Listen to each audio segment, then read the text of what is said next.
All right, and we're about to wrap up posts here. I just want to talk about two quick things that are on here that you're not going to really visit that much, but you may visit once or twice every now and again. And I just wanted to go ahead and go over them real quick. The first one is tags, and the second one will be categories. We'll go over that in a second. The tags are basically those one-word keywords that you're going to associate with each of your posts. If you wanted to go ahead and if you wanted to just add them right here or be able to edit them here, you're going to go to this tag section.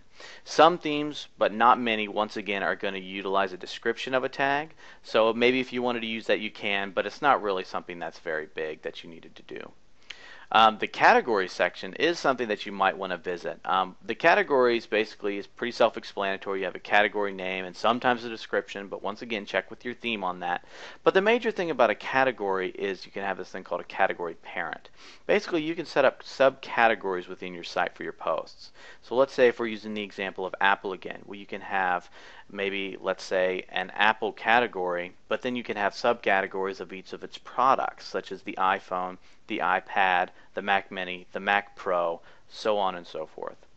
And then within each of those, let's say that you have your iPhone, you can have maybe the App Store, or maybe iPhone Generation 1, or new features, or gossip, or latest news, rumors.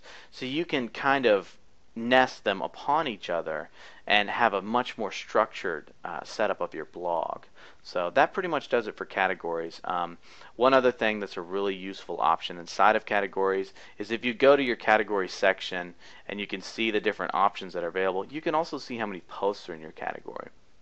So if you have something that's got a whole lot of posts in it, and then maybe a category that maybe only has one or two, maybe you should take out that category and put it somewhere else. It's obviously not really doing what you want it to do.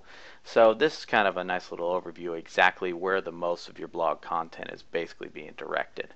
So that pretty much does it for posts, and next we are going to move on to links.